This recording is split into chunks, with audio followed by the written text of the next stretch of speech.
part of my job is not to make presumptions, but it is to ask the question, or at least to place the question out there, why is that? And a big part of that is really some of the ideas around hiring in one's own image. I wouldn't so much say is that they don't have the key, I guess it's the kind of social and cultural capital that one can amass from being in those situations. Now, there is a membership to that kind of social, cultural capital.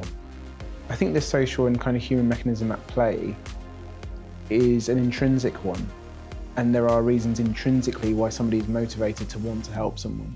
My wish and my dream and all of my endeavors have always worked towards everybody being able to swim in this ocean, as opposed to a few people being able to swim in this ocean. Hi everyone, thank you for joining us today for this new episode of the Diversity Seminar. As usual, we're going to have a wonderful conversation with one person who is a leader of diversity in Europe. And as you know also, this initiative is completely non-profit. So the only goal is to inspire young diverse professionals, provide them with ideas, insights, and tips also to get better in the corporate world.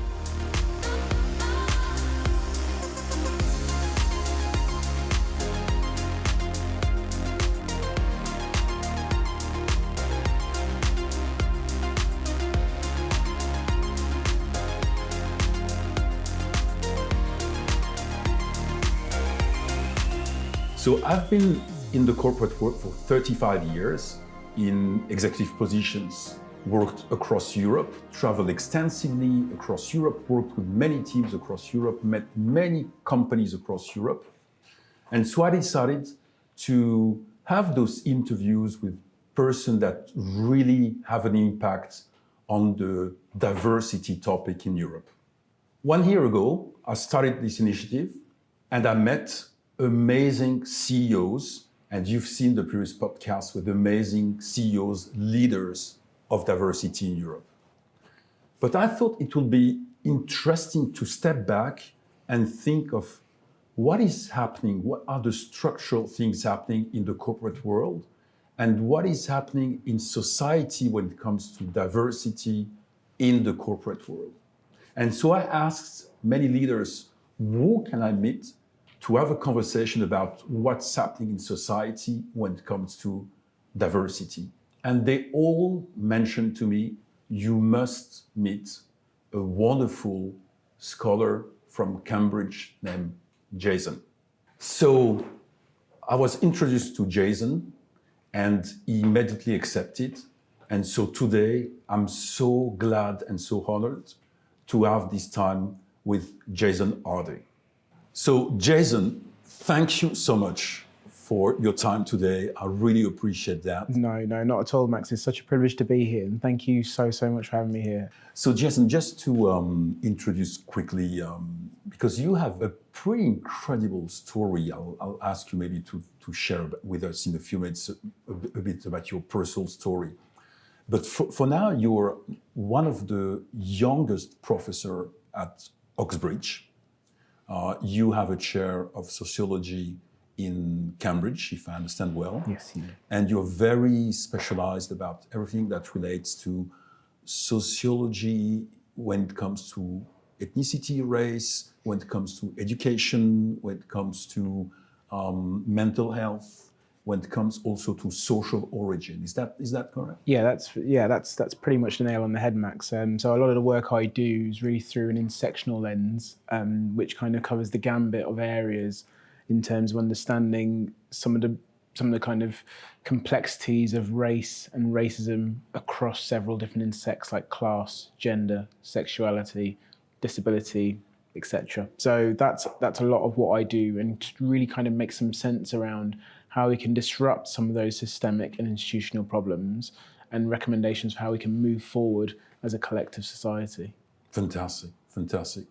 So listen, we're going to have this conversation in a few minutes, but first of all, I would like you to share a bit, if you're okay with that, about your own personal story, because I must say, it's absolutely mind-blowing. And for example, I understand that, if I'm not indiscreet, that you were not speaking until you were 11 years old, and you started reading at 18 years old, which seems absolutely incredible. Could you share a bit about your personal story? Yeah, so I mean, I think most people around the world know this now. So if I'm boring someone ad nauseum, it's not because I've told everyone, it's because it's kind of just reverberated. But the key numbers are 3, 11, 18, and 37. So I was diagnosed with autism in old money, Asperger's syndrome, which you wouldn't use that term now at all, when I was 3, and global development delay. So this affects there's a cognitive impairment with that,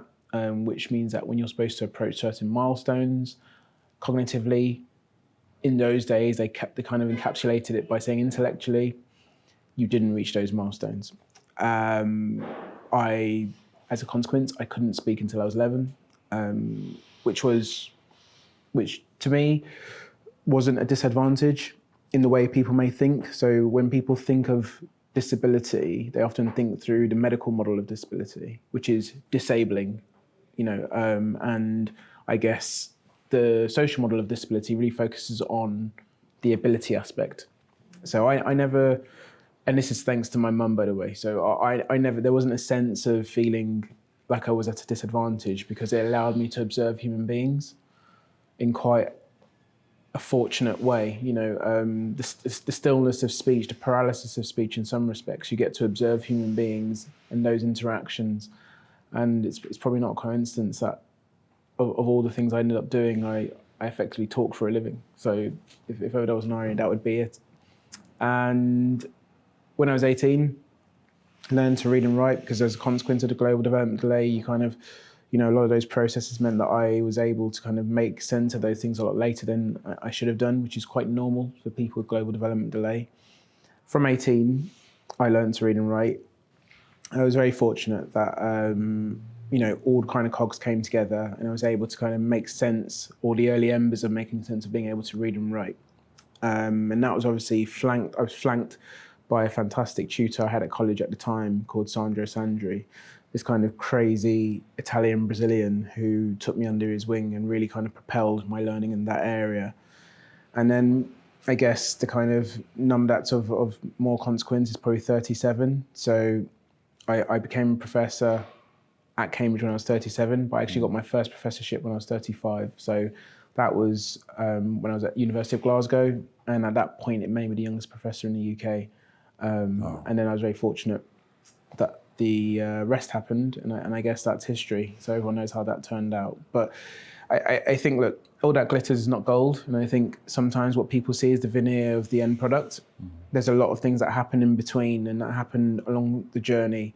There's a lot of people who make a lot of sacrifice for that to happen, namely my mum, Gifty, who was instrumental, and Sandro, who had dedicated, I've known him since I was 18, and I'm 39 now. So he'd dedicated the larger part of his adult life towards helping me achieve my goals. So I've been very, very fortunate in that regard. And that's something that I often hold dear, and try and sit in that kind of humility, because lots of people work hard and they're not always fortunate to get what they deserve out of life. And I did work hard, but I've been very, very fortunate to have been able to get some change out of life. And I do feel very fortunate for that. It's a very touching story. And I knew about the story, of course, because we discussed, and I also did my own homework, right? But I find that so inspirational, how to look at you now. Yeah, it's funny, because I guess, there's a lot of times where you sit down and you think, what I always think about is how different things could have been. So there's two things. I don't place all the worth and value in being a Cambridge professor, because ultimately it's not everything. The things that are of greater meaning is the fact that I'm very fortunate to wake up and do something that I feel very blessed to be able to do. I also know how difficult life can be for many people, including myself. And, part of those experiences that I had on my way to getting to that point give me at least a balanced perspective on what is important and what isn't important. And It's not, I'm not trivializing the Cambridge post by any stretch of the imagination, but it's not everything. It doesn't affect the person who's suffering on the street. It doesn't affect the person who is living below the breadline. Those, those things, the title in of itself and the post, one could argue is ceremonial, but a lot of things that I'm invested in are really about how we can mobilize and help the greater good. That's always been the mission. And no book or paper that I ever write is going to help people in those situations. But what does help people are my actions and the things that I do outside of academia. And that's more poignant and more pertinent to me in terms of actually having some small effect on people's everyday lives. Which is remarkable. And I know you're very humble, but I know that you're having such a huge impact on many charities across the UK, and you're working closely with many charities and doing very tangible things to support them, which is absolutely amazing. So I'm so inspired by that. Oh, that's very kind of you. Thank you. So let's transition into the topic of the corporate world. Yeah, let's do it. And I really wanted to have this conversation with you, and I'm so thankful to you that we have this conversation, because I always thought that the corporate world is just a subset of society. And so what happens in society kind of interacts with what's happening in the corporate world. And I wanted to get some more perspective, some more depth about the mechanism of what's happening in the corporate world. So in 35 years, I've seen amazing progress made when it comes to gender diversity in the corporate world. It's not perfect, far from that, but the progress are phenomenal. And I've seen that from the internal of the companies. I've seen the push and the drive for that. When I see at the same time what happened with ethnic diversity, progress are less clear. Okay? So I wondered, why is that? What's happening behind that? Okay? And so the first thing I'm always hearing, I hear the story that, well, diverse young talents are difficult to find in the marketplace. And I must say, it's bizarre. So any take on that? I think familiarity is quite an interesting concept when we think about organizations and structures. And a big part of that is really some of the ideas around hiring in one's own image. And part of that is we look at these kind of workspaces and they're a microcosm of society. And very often it depends on what that society is to the individuals that may be the power brokers or the stakeholders in that organization.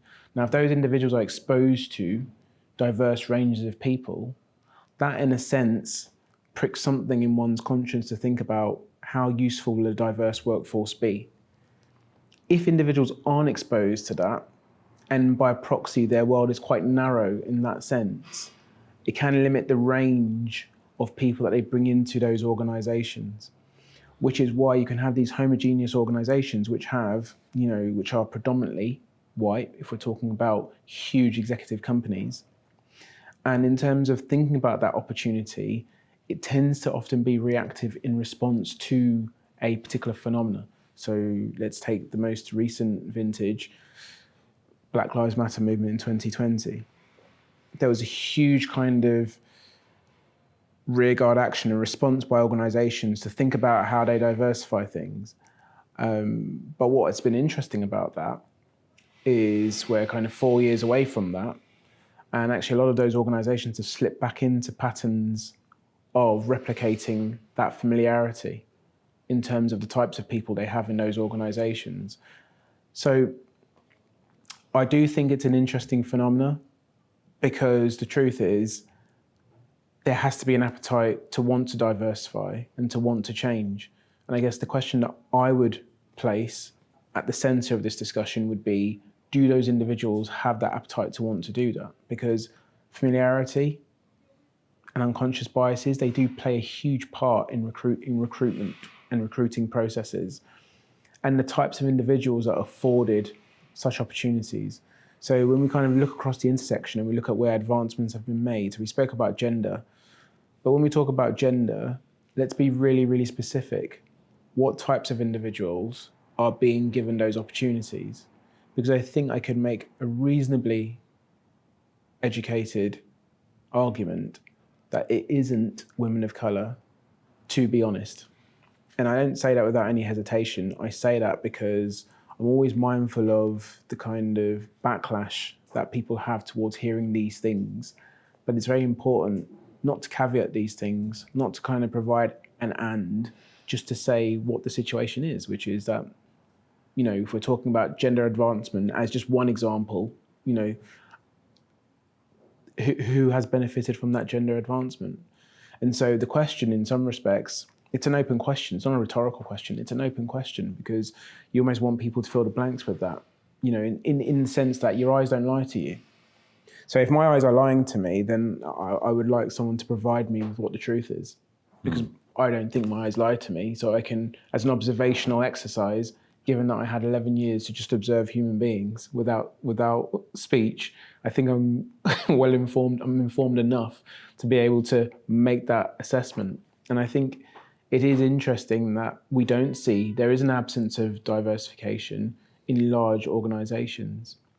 But I think there are lots of people that will have a lot of reasons as to why that is the case.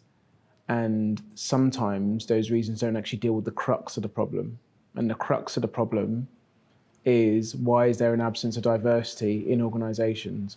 When they focus their efforts, whether it be fiscal or any other kind of resource, why are elements of diversity, and let's be really specific and drill down, race, peripheral considerations? You know, they don't occupy the organizational center. It's not an organizational priority. But why is that? You know, and part of my job is not to make presumptions, but it is to ask the question, or at least to place the question out there, why is that? Now, I could surmise, and I have many reasons as to why I think that is.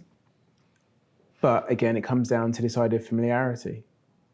Which is such an important topic. Which is a huge important thing. You know, and that familiarity really kind of encapsulates what is, in many cases, an unchallenged unconscious bias about the types of individuals you have in an organization, because it's not a coincidence in big organizations that you have the same types of people occupy the same types of spaces. That is not by coincidence, that is by design.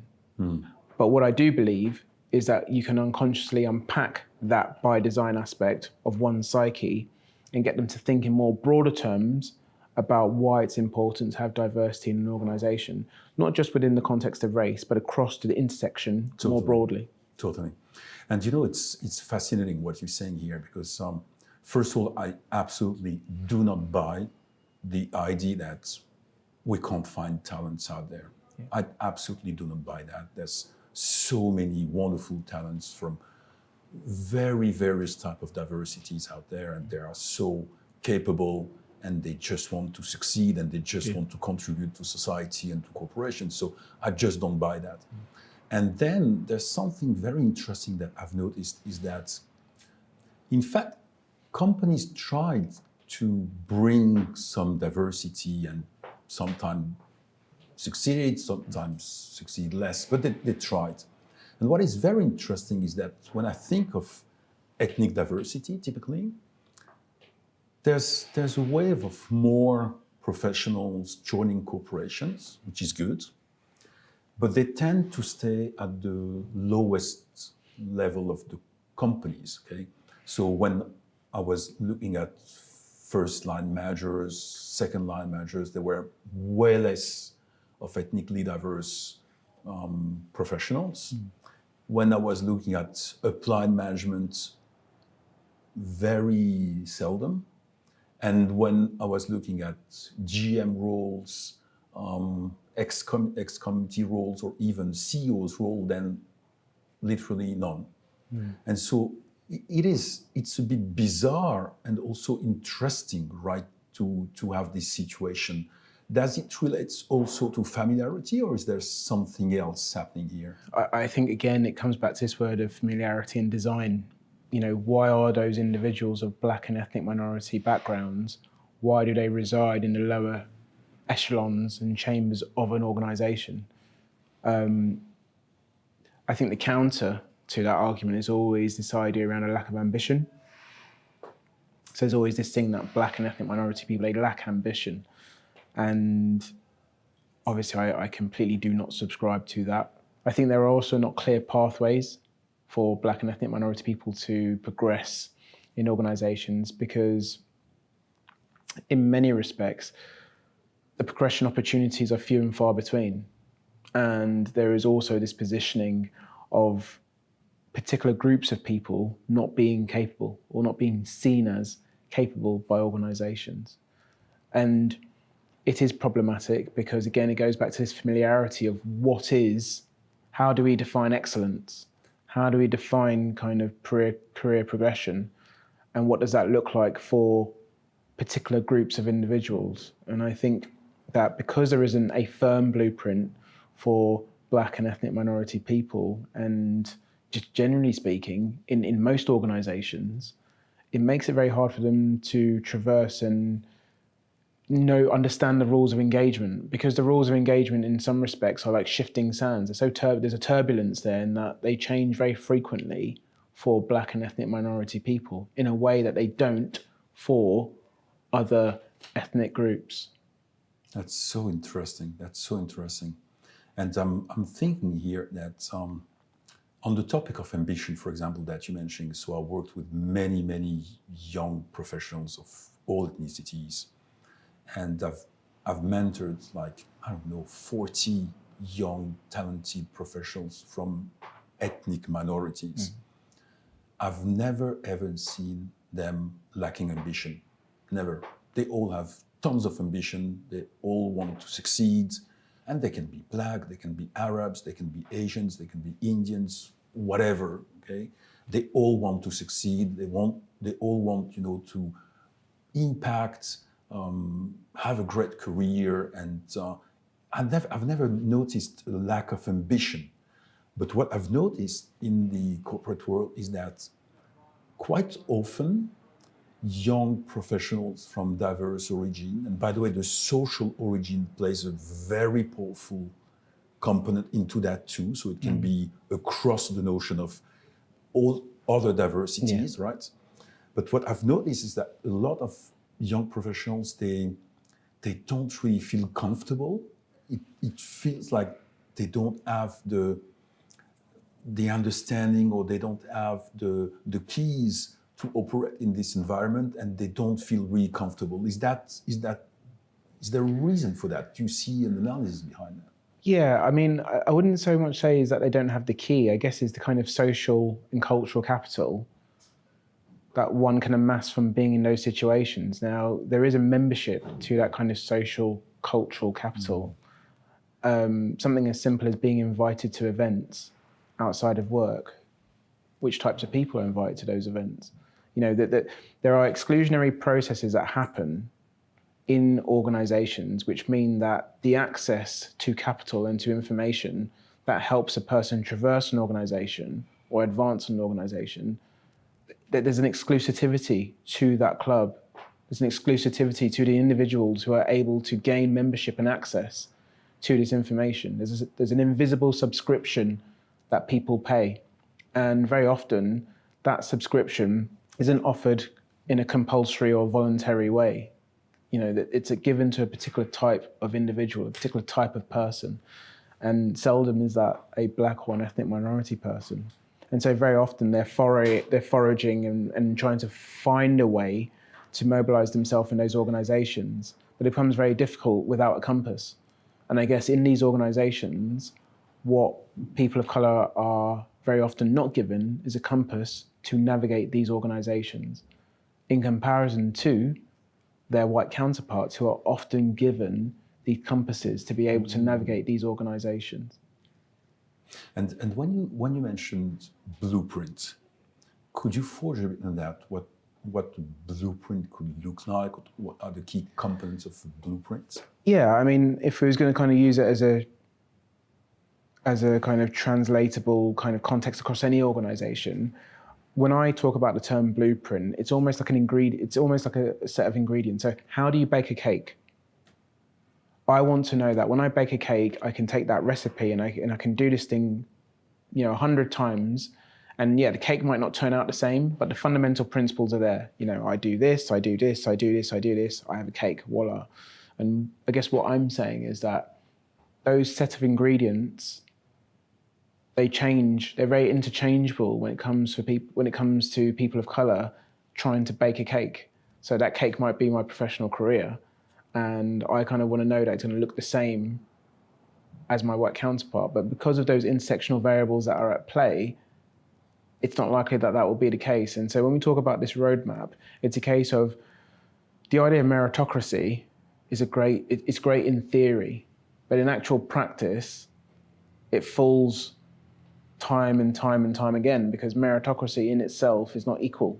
There is no equity in meritocracy. Only a small proportion or certain group of people from society benefit from meritocracy.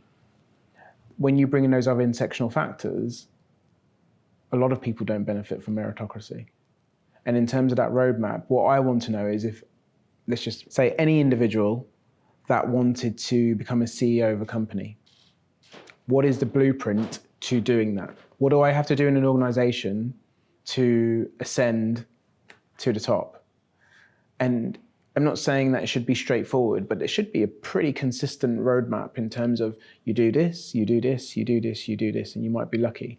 What I don't believe, or what I think is a problem, is that an individual can pay the freight on those things, and then there are aspects intersectionally, like their sexuality, or their gender, or their class, or their race, or their disability, or their religion, that might compromise their ability to kind of climb or ascend on that ladder to being a chief executive officer. So that's always been my issue. Why does it not affect some people? And why does it affect a particular group of people? And again, it's one of those kind of open-ended questions that I think is always interesting for people to think about and consider, given some of the dominant discourses that exist around why people don't become, upwardly mobile in an organization. And I say that because I don't want to make the presumption that everything I'm saying is correct, but I do want people to use their eyes, as I mentioned earlier, because your eyes don't lie to you, and kind of question why are things the way they are. And they may have a logical rationale for why that is. But I would say, part of it is really challenging those values and belief systems and thinking about actually why, if we live in a multicultural, multi-ethnic, multi-diverse society, we have huge organizations that feed, that support, that are for the province of a greater and wider society. Why don't we have organizations that are reflective of that society or that service or that business that we are serving? And I think that's a problem. And I think for people not to question that is problematic. And I've always thought that corporations are part of society. They're a subset of society. So it's important that there is a kind of synchronization between corporations and society, because it's the same ecosystem, right? But that synchronicity is really, really important. They abdicate that responsibility to have something that is, that synchronicity with society, that kind of ear to the ground in terms of trying to understand what is happening around us from a societal point of view, from a political point of view, why it's important to have representation. And not representation for representation's sake, of course, but representation in terms of actually having organizations that are reflective of society, actually having different ways of thinking, different ways of being, breaking patterns of thinking that can be quite dominant and actually quite limiting in terms of the growth of an organization or trying to engage different markets or different types of individuals. No, I totally concur with that. And it's so important from a business standpoint. But I think also from a pure moral standpoint, I think, sometimes I'm being asked, why is that important?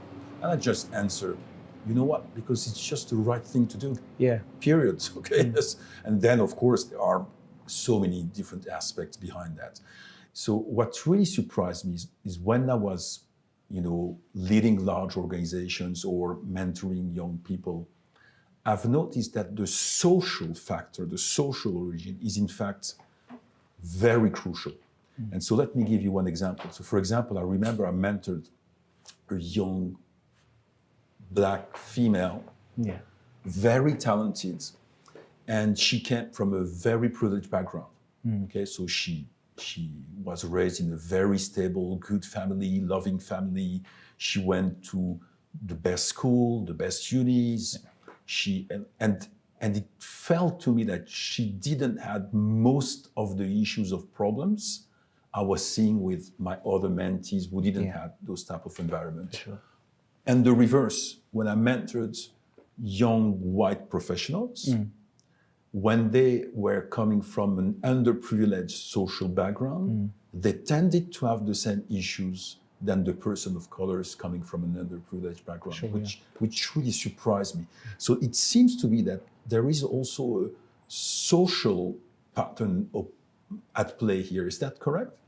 Yeah, I would say, there is. I mean, what's always interesting about, if you take class as an example, it's a universal experience. So lots of people live below the breadline, and lots of people would consider themselves, because class is a huge thing in the UK. So it's not something that translates in other parts of Europe or outside of Europe. But if we just think about a domestic context, well over 70% of the British population consider themselves to be from a working class background. So it's a significant... 70%. Well over 70%, wow. Yeah. So that's a significant proportion. And what I would say is that those issues do translate, because they're kind of unilateral in that sense. And again, it comes back to what I said about those intersectional factors that come into play. Class being one of those intersections, which becomes hugely important in terms of how people access to information. That access to information is almost like a key.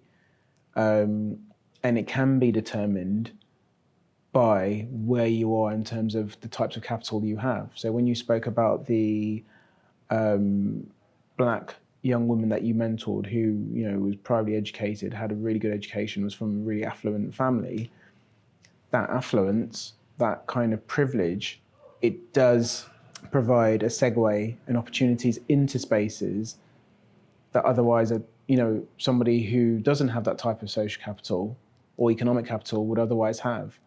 But I would still present the context for consideration that when that individual walks into a room, her status economically and I guess socially speaking is almost redundant, because the premise of the basis of the judgment will still be around that individual's race.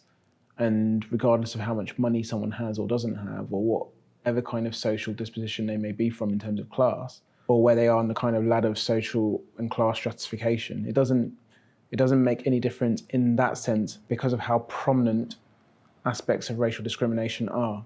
But it is a very important thing to consider in terms of how somebody is able to gain access to information. And that concept, I wouldn't say it's colorblind, but actually having access and having privilege, it can be mobilized and utilized in many different ways.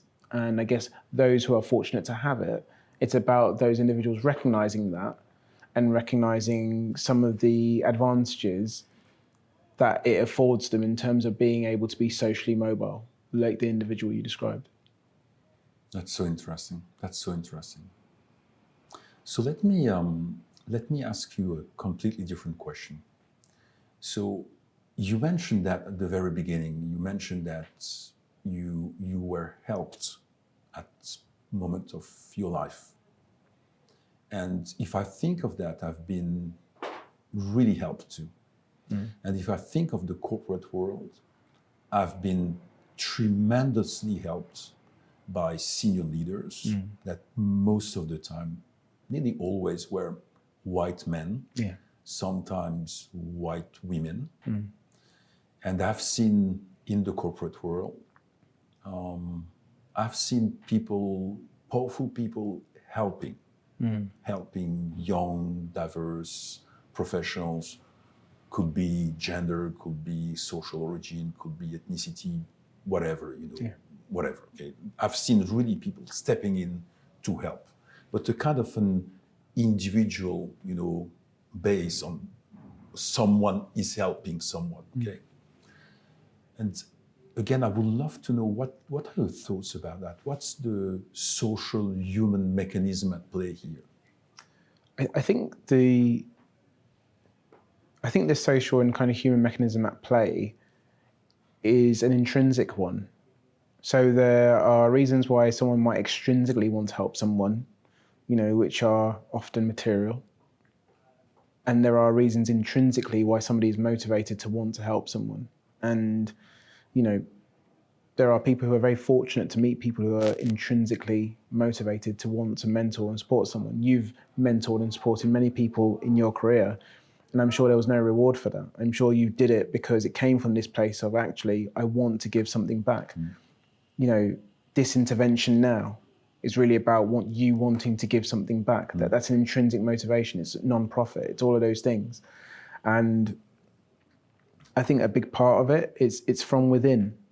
It's from within. So there are things that motivate individuals to want to give something back, to contribute, or to create a space where they see greater diversity or they see people do well. And that in of itself, it's its own reward. And I guess as the expression goes, it's the gift that keeps giving.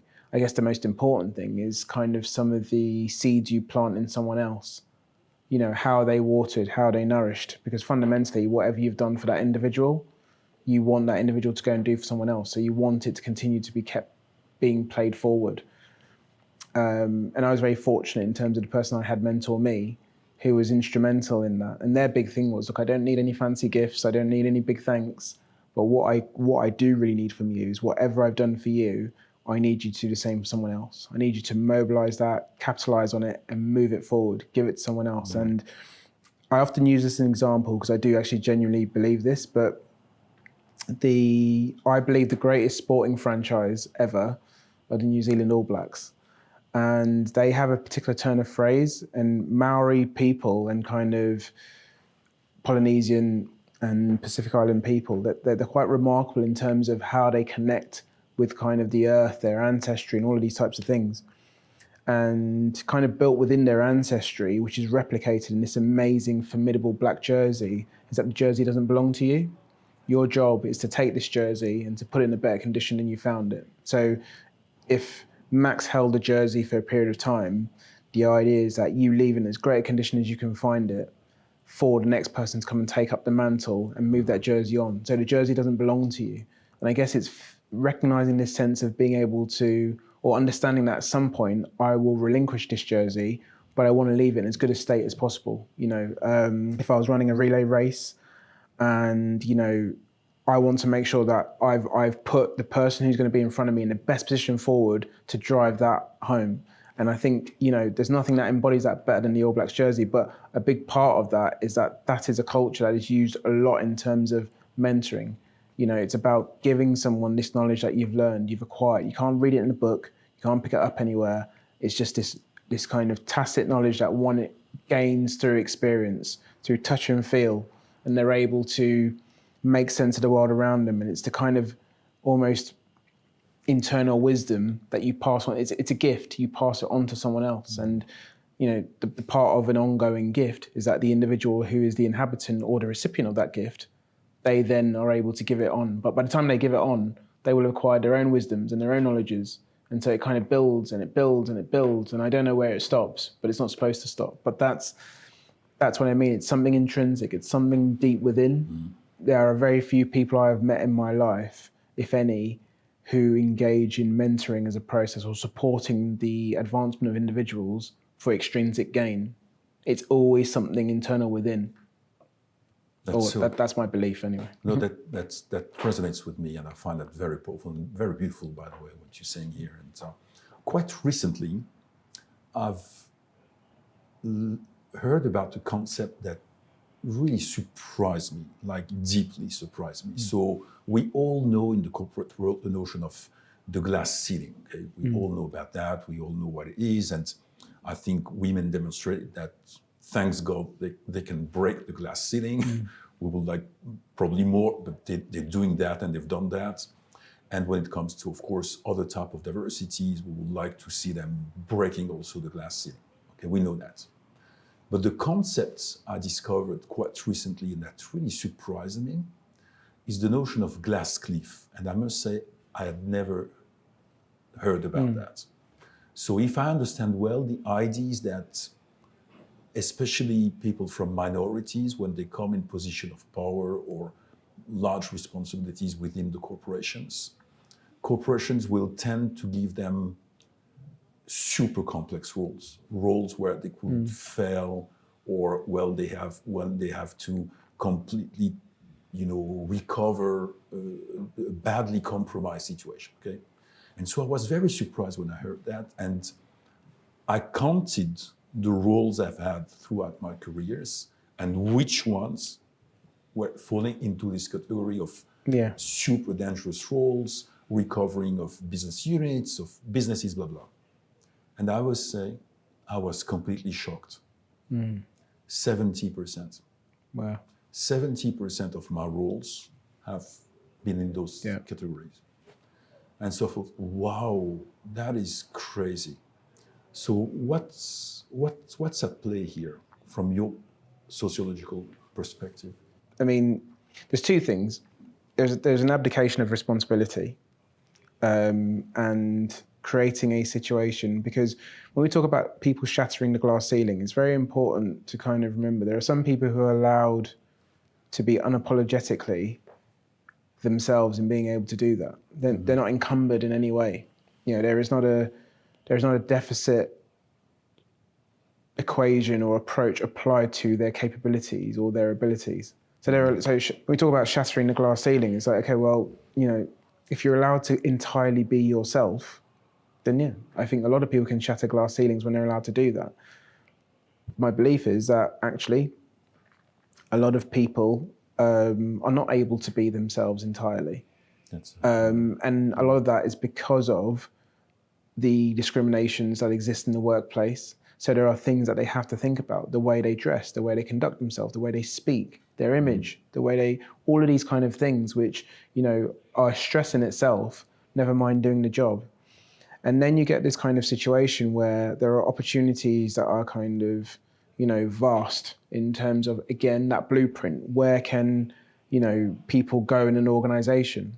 And then you get these kind of really narrow capped, fenced opportunities where one is in a continuous state of having to prove their eligibility to have one of these kind of fancy roles in this bit. You do the troubleshooting and you firefight and you save this particular situation, then there may be this pot of gold on this side here. But this is an audition, and your audition is you need to competently put out this fire. And that brings about a lot of stresses, a lot of pressure. It's high jeopardy, and there is very little margin for error. Working off the basis that continuously a lot of black and ethnic minority people in senior positions, particularly in these troubleshooting positions, there is already high jeopardy in those situations, and there is a questioning of their competence.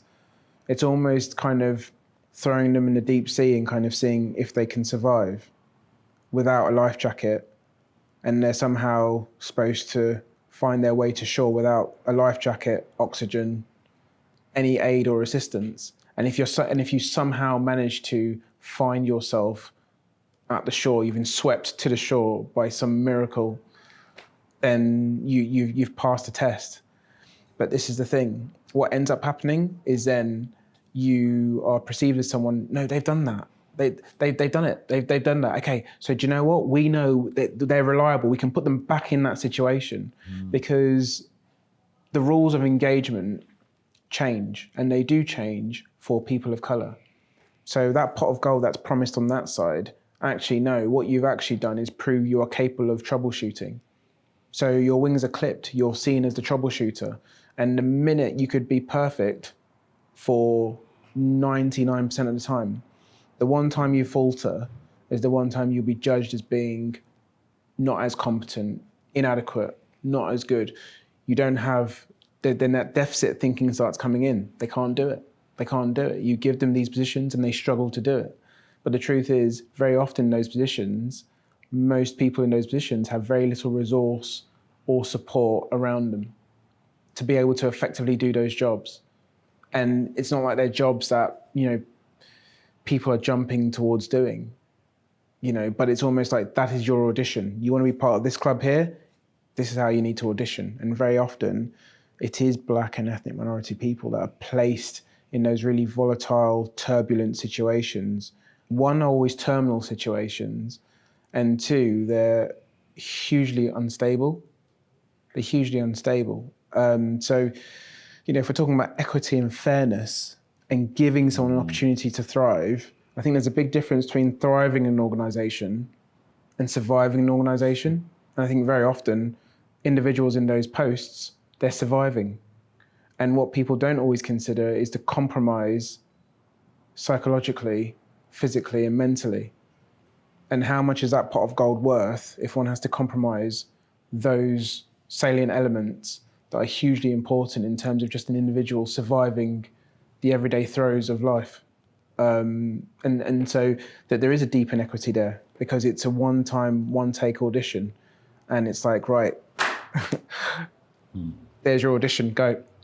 And if you fall anything short of the unreasonable expectations that are in place, you're deemed inadequate. And that's it. You don't get a re-audition. And some people might think that sounds, very dramatic and there's an exaggeration there. But again, I'll go back to what I said at the beginning, your eyes don't lie to you. If that wasn't true, why, there are many reasons why we don't see diversity, but that is one of them, because organizations can always point to, well, actually, that individual was given an opportunity and they were unable to perform. But what was the landscape and the conditions you gave to the individual to be able to perform their job? What was available to them? What could their tentacles draw on in terms of being able to competently do their job? And very often that range of movement is not there. Don't have the same resources, don't have the same support, don't have the same infrastructure, don't have the same teams working with them, don't have the same access to resources. And those things hugely clip the wings of the individual who wants to progress through the company, because they're kind of like, well, I don't have the same resources. How am I supposed to get the same outcomes as my other counterparts in these leadership positions when I don't actually have the same resources? You're asking me to turn water into wine. Well, I need something to be able to do that. And in most cases, that isn't the case. That's so powerful. And you mentioned something about the fact of being themselves. So it completely reminds me what you said about, the ability to be ourselves, to be who those persons are, and they are different, which is not that easy in the corporate world, right? No, and I think in organizations, particularly big organizations, there is a policing of identity, which is why I say who is allowed to belong, who is allowed to be themselves, who is allowed to come into work and wear trainers, who is allowed to go into work with, an unironed shirt, who's allowed to wear a sport jacket instead of wearing a suit, a sport jacket and jeans, who has to wear, these things, they may seem like trivial things to people on the periphery, but they're not, because that policing extends to many different aspects. How you look, how you may wear your hair, how you choose to present yourself, how you choose to speak, and there's almost, for a lot of Black and ethnic minority people, there's this code switching that has to happen. And this code switching involves, in some respects, stifling many aspects of their personality, of their being, of their person, to be able to traverse what are really dominant, white workforce spaces. And these kind of things are hugely important, because that policing means that, again, it comes back to who is allowed to truly be themselves in the workplace. Because there is a tax that comes when an individual isn't truly able to be themselves. We know this across the intersection in terms of, an individual who may have a disability, if they're not able to be seen, and if, reasonable adjustments are not made for that individual to thrive in the workplace, again, it compromises their ability to be themselves in their fullest kind of guise.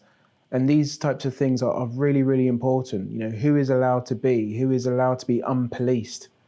Who ends up being policed?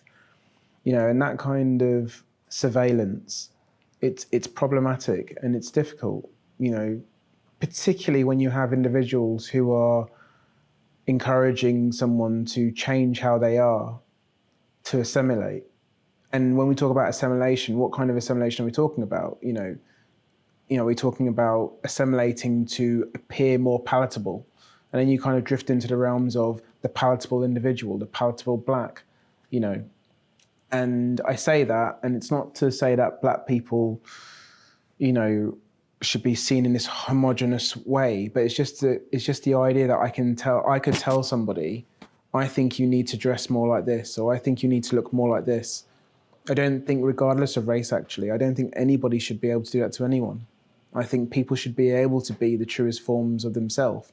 But what has historically happened is that in terms of that truest form of oneself, it's black people and ethnic minority people that have been policed the most in terms of that authenticity, in terms of being their authentic selves in the workplace, which is why I make reference specifically to black and ethnic minority people in this context.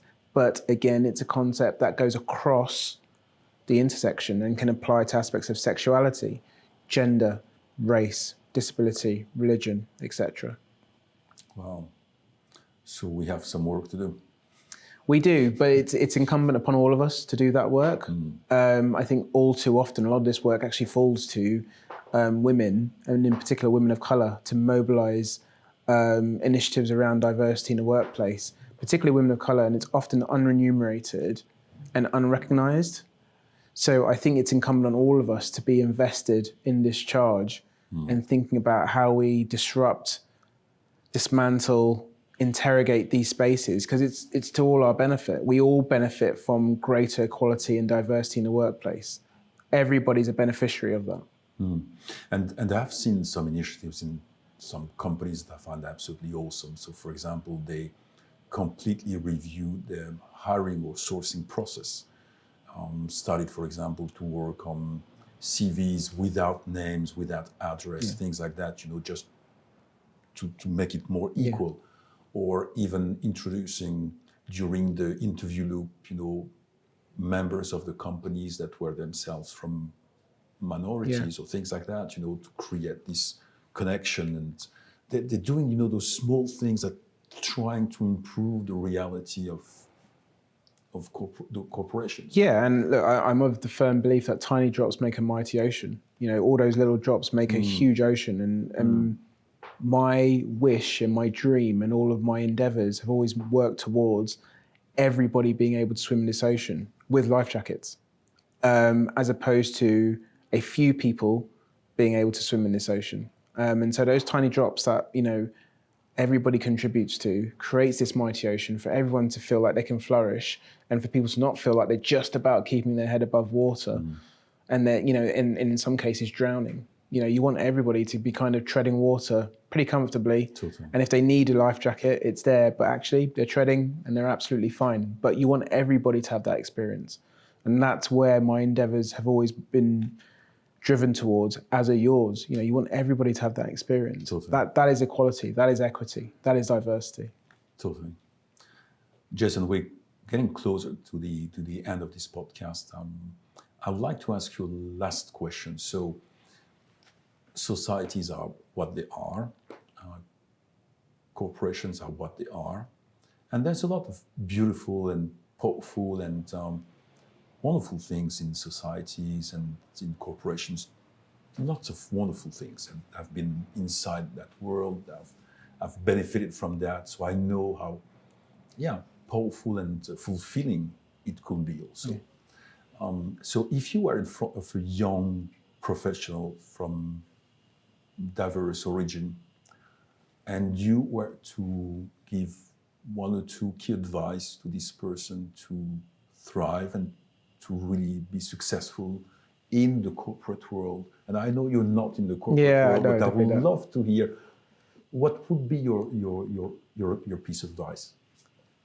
That's a great question. So as someone that's not in the corporate world, but I guess I can try and think of something that is kind of can be translated into different organizations and different kind of stratospheres.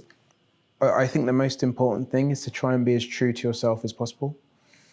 I think integrity is really important. And I think as I've got older, I've probably been slightly naive or or at the very least amazed by how often people are willing to compromise their integrity to progress in an organization.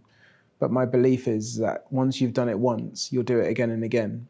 And it's not so much about getting to the top, wherever that vista may be, it's about the way you've done it. And I think that's really, really important, because to some people, winning is everything, no matter the cost. But I don't believe that. I think there's a way to win. And that way to win, particularly if you're from an underrepresented background, becomes a really good blueprint in terms of how to advise somebody about how they can win. This is the way to do it, because it's a way to do it. I think humility is everything. I think if you're good, I don't think you need to tell people how good you are. It doesn't matter what organization anyone works in. I truly, truly, truly believe that. There are times where you have to advocate for yourself, and you have to, make it very clear what you have done and why you are a valuable asset to an organization, and that is important. And it's very different from being an empty barrel making the most noise. So I think humility is hugely important. I also think it provides an exemplar that, you can be successful and you can carry yourself in a particular way. And I think the one other piece of advice I would give is whatever you do, take great pride in it. I was very fortunate to have cleaning jobs. A lot of those buildings, the cleaning aspect of those buildings, cleaning those buildings often starts between kind of 4 and 7 a.m. And in another lifetime, not that long ago, I had cleaning jobs to try and make ends meet. And the one thing that I never ever forgot was how much pride people took in those jobs in terms of how well they did it and their attention to detail. And there's a colleague of mine that I met, and she also used to have a cleaning job. And she once said to me that, Jason, every day in that job I wore a suit. I wore a suit in that job. He said, I wore a suit because not only did I take pride in what I did, but I thought I'm going to wear this suit every day as a reminder to me what I am eventually working towards. Now that individual is a very big cog now in a very, very big machine. But that story really struck a chord with me, because her whole thing was, it's so important to take pride in whatever you do. And having that attitude, I think, is a really universal attitude towards whatever you do in life. Just taking pride in what you do, and always having this belief that there is something much more important and bigger than yourself. So where possible, in any organization, how can you uplift anybody? If that can be the central premise of your praxis in an organization, then I think you're on a good footing. It is about how you advocate for other people, how you create space for other people. And most importantly, I think it's a really underrated thing, being nice. It costs nothing to be nice. Honestly, I always tell people, it's very expensive to be rude and to be disrespectful. And I always think there's this whole kind of ideal that you've got to be a certain way to progress. Nice guys or nice people finish last. I don't understand who comes up with these things. I think being nice is its own reward. It doesn't need to be an extrinsic reward that comes from that, or some capitalist venture that comes from that. It's actually, whether someone was or they wasn't, just being a nice person will actually take you a lot further in life. Because what it does mean, if you're working in a huge organization, is that actually, if you're nice, that person that is working for you, they might go that extra inch or mile on the basis that actually, do you know what, that person's been so good to me and they're so nice that I will do that extra hour for them. I will do that extra activity they've asked me to do. I will push myself a little bit further than I would normally do because Max asked me to do it. And because he's been so good to me. It's not that you give to receive, but it's this idea of being nice has always been and will always be, no matter what anybody says, its own reward. So Jason, thank you for this wonderful conversation. Really appreciate your time. I know you have a crazy agenda, so I really appreciate that. There's a lot of food for thoughts in what you said, so I will really think of that, and I hope our audience will also benefit from that and think about that. So thank you so much, Jason. No, Max, the privilege has been all mine, and honestly, continue this amazing work, and I feel very, very fortunate to have broken bread with you today. So thank you so much. Thanks. Really appreciate it. Thank you.